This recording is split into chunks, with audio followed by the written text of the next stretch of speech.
When a third grader said her dad worked at the Pentagon, the class laughed until a man in uniform walked through the door. You know how sometimes one moment, just one, can flip your whole day upside down? It happened on a Tuesday morning right at 9:06 a.m. inside room 208 at Liberty Hill Elementary School, just outside of Dayton, Ohio. The walls were covered in alphabet posters, a dusty old clock ticked just a little too loud, and the scent of dry erase markers mixed with Elmer's glue sat heavy in the air. It was career week, which meant each student in Mrs. Kingsley's third grade class was supposed to take a few minutes to share what their parents did for a living. But that morning, Mrs. Kingsley wasn't in class. She was out sick, so the school sent in Mr. Haynes. He was a substitute, probably mid-40s, thinning brown hair, wire-rimmed glasses, and a habit of clearing his throat right before he said anything. The kind of guy who asked for your attention even when no one else was talking. Nobody really knew him, and he didn't know the kids. He stood at the front of the class with a clipboard in hand, calling up names one by one. Landon, what do your folks do? Landon, still eating from a small bag of mini muffins, mumbled, My mom's a vet. She takes care of horses. Wonderful, Mr. Haynes replied. See, folks, that's a noble job, helping animals. Next was Trinity. Her mom worked at Target. Miguel's dad ran a tire shop. Darnell's mom was a mail carrier. With each answer, Mr. Haynes either nodded or gave some light-hearted comment that made the class laugh. It was a relaxed vibe, for the most part. Then he looked down the list and said, Zahara Collins? Zahara sat in the third row by the window. She was small for her age, with braids that brushed her shoulders and a habit of folding her hands neatly on her desk. She wore a purple hoodie with a dinosaur on it. She loved dinosaurs. When she heard her name, she sat up a little straighter and cleared her throat, the way she'd seen grown-ups do when they had something important to say. She smiled, wide and proud. My dad works at the Pentagon, she said clearly. The class went quiet. A few kids blinked. One boy in the back turned and whispered something to the girl next to him. Mr. Haynes paused. He looked over the top of his glasses, and for a moment, you'd think he didn't hear her right. I'm sorry, sweetie. Did you say the Pentagon?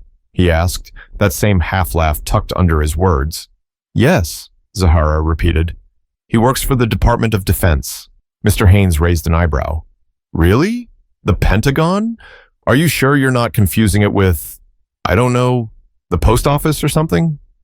The way he said it, it wasn't curious. It was sharp. There was this twist in his tone, like the idea itself was just too funny to be real. A couple of kids started laughing, and that's when Zahara's smile faltered. She looked around the room, unsure if she was supposed to laugh too. Come on now. Mr. Haynes continued, chuckling. Let's try to keep things realistic, okay? I know we've got big imaginations, but this isn't a fairy tale. She didn't say anything. Her eyes dropped to her hands. He moved on, calling the next name like nothing happened. But for Zahara, everything changed in that moment. Her throat tightened, her ears were hot, and somewhere, deep in her chest, a knot began to form. Not just from embarrassment, but confusion. Why would he say that? Why would everyone laugh? Didn't they believe her? But Mr. Haynes didn't know that the story wasn't over, because someone else was about to walk through that door, and he wasn't going to be laughing. Zahara Collins wasn't the type to make up stories. At home, if she spilled milk, she'd own up before it hit the floor. If her little brother Kellen broke something, she wouldn't take the blame to cover for him. Not because she wasn't kind, but because truth was big in the Collins household. Her parents didn't play when it came to that. They lived in a modest two-story brick house in Huber Heights, a real working-class neighborhood, lawns mowed sharp, basketball hoops in driveways, plastic toys left on porches. Everyone knew someone on the Air Force base nearby. It wasn't flashy, but it was home. Their street didn't look like a place where Pentagon officials lived. Maybe that's why people doubted. But what they didn't see was what went on behind closed doors. Colonel Desmond Collins wasn't just a military man. He was the real deal. Top security clearance. Spent years overseas before being stationed closer to home. He worked directly under senior officers at the Department of Defense. His days were long, often secretive. Zahara didn't know everything, but she knew enough to be proud. She'd seen the look in her dad's eyes when he adjusted his uniform. She knew what those stripes meant. Every morning, he'd wake up at 5:15 sharp. Same routine, coffee, 2 boiled eggs, 15 push-ups, then out the door by 6. But that Tuesday morning was different. He stood by the kitchen counter, zipping up his uniform, when Zahara came bouncing down the stairs. "You ready for today, baby girl?" he asked, his deep voice carrying warmth. "Mm-hmm," she nodded. "Career day. I already know what I'm gonna say." He smiled and bent down to tie her shoelaces, not because she couldn't, but because he liked doing it. "You tell him your daddy keeps the country safe," he said, tapping her nose. "And remember, you got nothing to prove." That stuck with her. You got nothing to prove. But hours later, sitting in that classroom, watching her classmates laugh, it didn't feel that way. Zahara kept quiet for the rest of the day. Her usual energy disappeared. At recess, she didn't play on the swings. At lunch, she barely touched her sandwich. She just sat at the table, picking at the crust and staring into space. "You okay?" Trinity asked. "Yeah," Zahara said quickly, but the word didn't sound real. Trinity leaned in, lowered her voice. "Mr. Haynes was being a jerk. I believe you." Zahara gave a small smile, but it didn't reach her eyes. And the thing was, Zahara had been looking forward to this day for weeks. She even asked her dad if he could come speak. He told her he'd try, depending on his schedule. No promises. She understood that. Still, part of her held on to hope that he'd walk through that door in uniform, just like she'd imagined. She looked up at the classroom clock. 9:43. He wasn't coming. The rest of the morning dragged. Mr. Haynes passed out worksheets about community helpers, and Zahara just sat there quietly, answering questions about firefighters and nurses, while her mind kept replaying that moment over and over. That laugh, that smirk, the way the class looked at her. She wasn't mad, not really. She was confused, embarrassed, tired. It's strange the way shame works. It doesn't always feel hot. Sometimes it's heavy, like you're carrying something you didn't ask for. And Mr. Haynes? He went on like nothing happened. Sat at the teacher's desk sipping coffee from a styrofoam cup, flipping through a crossword puzzle. He didn't even glance her way. Maybe he thought she'd forgotten. Maybe he just didn't care. But just when Zahara was about to give up on that little spark of hope, the classroom door opened, and everything stopped. The door creaked slowly, the kind of slow that makes everyone look up. Not out of fear, but curiosity. Nobody expected it. It was almost 10, and no one ever came to class this late, unless they were dropping off a forgotten lunch or a jacket someone left on the bus. Mr. Haynes didn't look up right away. He was too busy scribbling notes in the corner of the whiteboard, mumbling something to himself about sentence structure. But Zahara looked, and her heart skipped. There he was, her dad, Colonel Desmond Collins, in full uniform, deep navy blue, polished shoes, silver nameplate gleaming under the fluorescent lights, rows of ribbons displayed across his chest like quiet medals of war. He stood tall, broad-shouldered, with that calm, focused look he always had when he was about to speak in front of important people. Only this time, it wasn't generals. It was third graders. Zahara blinked. She wasn't sure she was seeing it right. She rubbed her eyes quickly, as if she could wipe away the disbelief. But he was still there. The kids started whispering. "Who's that? Whoa, is he in the army?" Mr. Haynes finally turned around, and for a second, just a split second, his face dropped. He didn't say anything. He didn't have to. The way his eyes flicked from Colonel Collins to Zahara said it all. "Good morning," Colonel Collins said, his voice steady and low. The room went quiet, like someone had hit mute on the whole class. "I'm Colonel Desmond Collins. I believe my daughter Zahara is in this class." Zahara slowly raised her hand. He smiled gently. "Hey, sweetheart." That's when Mr. Haynes found his voice again. Oh yes, of course. Welcome, sir," he said, stumbling over his words.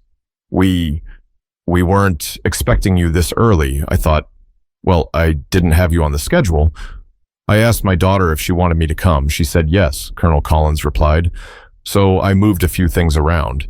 He stepped farther into the room, his boots clicking softly against the tile. "I hope that's all right." Mr. Haynes nodded quickly, waving his hand. Absolutely, sir. Please, by all means." Zahara sat up straighter. Her chest didn't feel heavy anymore. She could breathe again. Colonel Collins turned to the class. "Mind if I take a few minutes to talk to the kids about what I do?" The class nodded in sync, their eyes locked on him like he was a real-life superhero. Mr. Haynes motioned toward the front. Of course, yes, please. Colonel Collins looked around the room slowly before turning his attention back to Mr. Haynes. I couldn't help but overhear part of the earlier discussion. There it was. The air in the room shifted. Mr. Haynes's smile twitched. Oh, just a little confusion, I'm sure. Kids and their wild imaginations, right? He said, letting out a dry chuckle. Colonel Collins didn't laugh. He stepped forward, just enough to make his presence unavoidable. Actually, my daughter was telling the truth. I work at the Pentagon, Department of Defense. I've served for over 20 years, overseas, domestically. Most of what I do I can't talk about.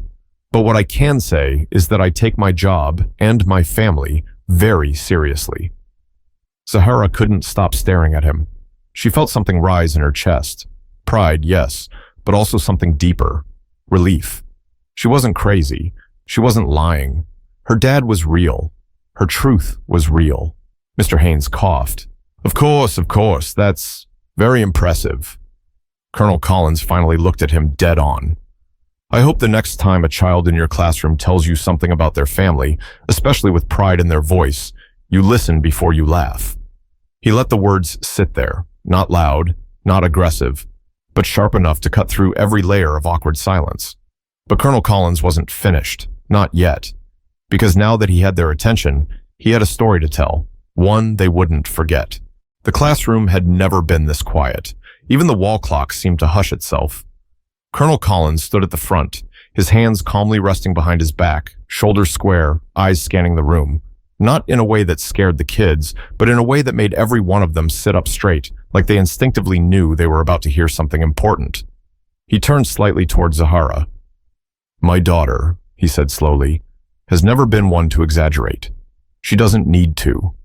And she knows, in our house, lying isn't just discouraged. It's not tolerated. Zahara sat frozen, but inside, something lit up. He wasn't mad at her. He was standing up for her voice. Colonel Collins turned back to the class. You all laughed when she said I work at the Pentagon. Some of you didn't mean to be cruel, but let me ask you something. Why was that so funny? No one answered. He waited. You know what I think? He continued.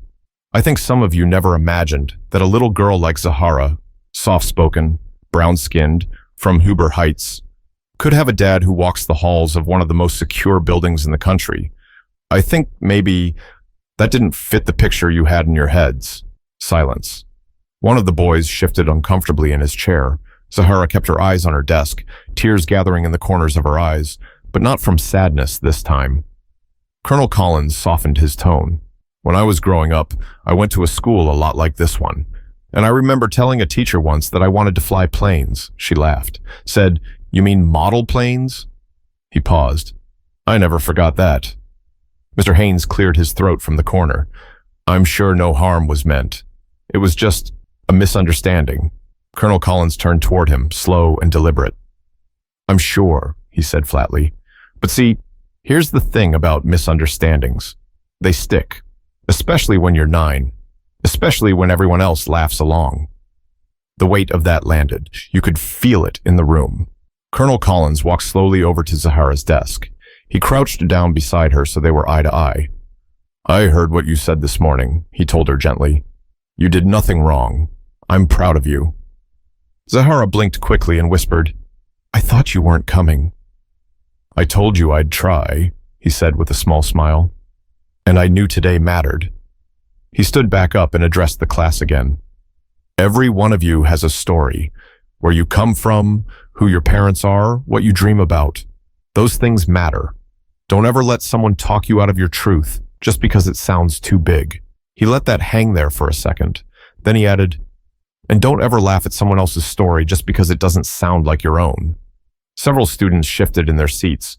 Zahara watched them, watched how some avoided her gaze, how others looked at her differently now, maybe with guilt, maybe with respect, maybe both. And Mr. Haynes? He stood awkwardly by the window now, rubbing the back of his neck. All that confidence from earlier was gone. He didn't interrupt again. Colonel Collins walked back to the front of the room. I brought something to show you, he said. He reached into a small leather bag he'd brought and pulled out a silver coin, a challenge coin. He held it up so they could see. This was given to me in Kabul, after we completed a mission that saved lives, real lives. Not in a movie, not in a story. I carry it every day to remind myself that truth is worth fighting for. He walked over and placed the coin gently on Zahara's desk. You carry that for me today. She picked it up with both hands like it was made of glass, but just when the class thought the moment had passed, one student raised a hand, and what he said changed the entire mood in the room. A small hand went up in the back of the classroom. It belonged to Jackson, one of the louder boys in class, the kind who always had something smart to say during science or cracked jokes during reading time. But right now, his voice wasn't loud, it was careful. Colonel Collins? He asked. Yes, the colonel replied, locking eyes with him gently.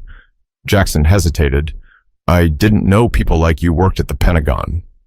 The words just floated there, blunt and raw. The air in the room tightened again, not because it was cruel, but because it was honest. The kind of honesty that only a kid could get away with. He wasn't trying to be mean. He was saying what he really thought. Colonel Collins walked slowly toward Jackson's desk. What do you mean, people like me? Jackson squirmed a little, but answered, I mean, like, people who look like you. From here. Zahara's stomach dropped. Mr. Haynes shifted awkwardly again. But Colonel Collins didn't flinch. He crouched beside Jackson like he had with Zahara. I appreciate your honesty, he said. A lot of people think the same thing. They just don't say it out loud. Jackson looked down, unsure if he was in trouble. Let me tell you something, Colonel Collins continued. When I first walked into the Pentagon, I didn't see many people who looked like me either. And I won't lie. Sometimes that made it harder. But every room I walked into, I walked in with my head up. I didn't ask for permission to belong. I brought my work, I brought my discipline, and I earned respect. He looked Jackson straight in the eye. And now, I train people who run national defense operations. People who didn't expect to take orders from someone like me, but they do. Because I earned that seat. Jackson nodded slowly. That's cool. It is, Colonel Collins smiled. And you should know, if you want to do something big, whether it's at the Pentagon or the moon or wherever, don't assume it's not for you just because you haven't seen someone like you do it before. That line hit. Even Zahara felt it settle deep in her chest. Colonel Collins stood up and turned to the class. You don't need permission to dream big. And if you see someone trying to shrink you down to what they think you are, you push back, politely, but firmly, just like Zahara did.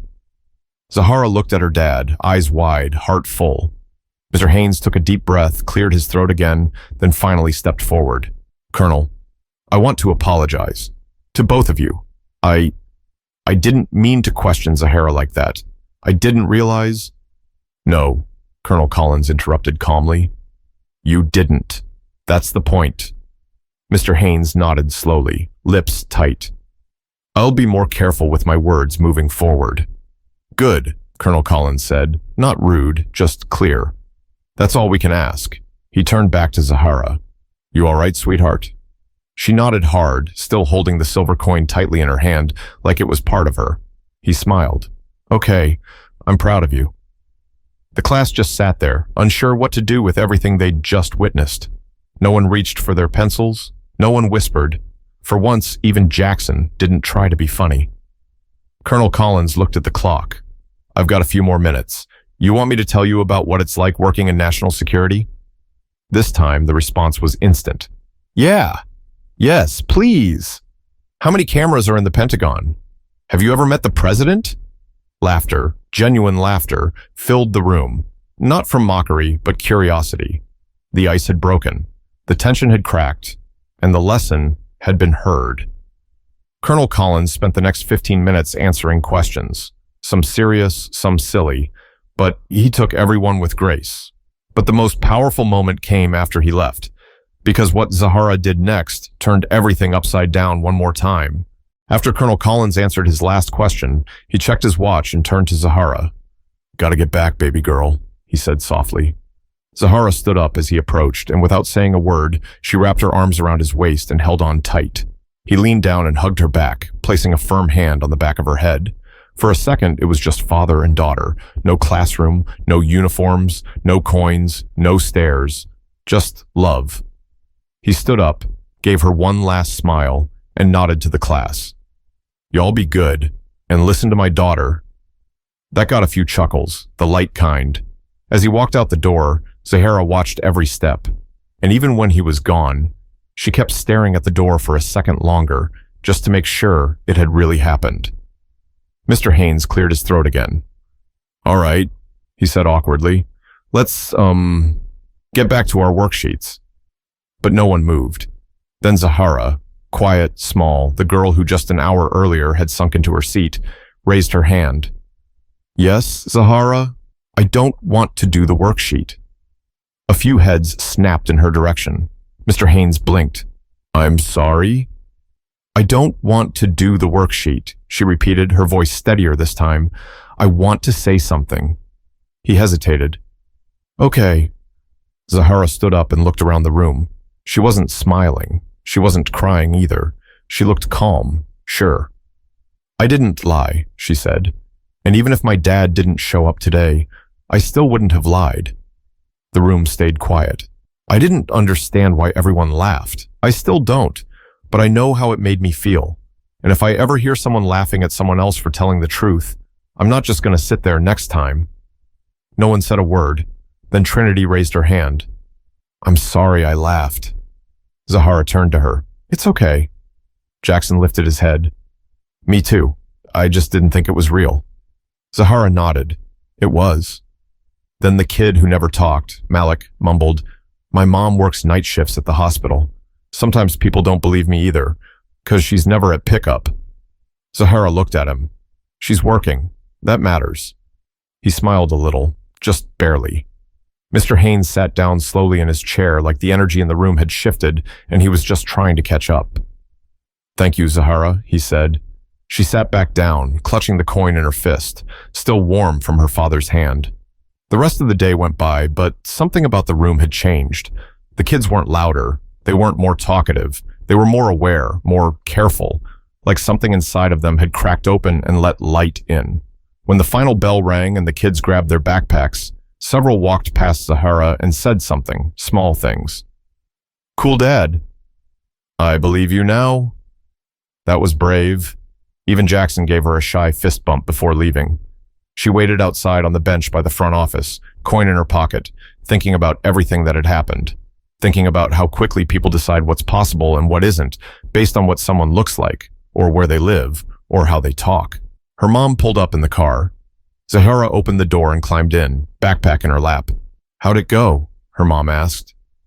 Zahara looked out the window for a second, then turned to her. "It was the best and worst day ever." Her mom raised an eyebrow. "Want to talk about it?" Zahara smiled. "Yeah, I do." And she did, all the way home.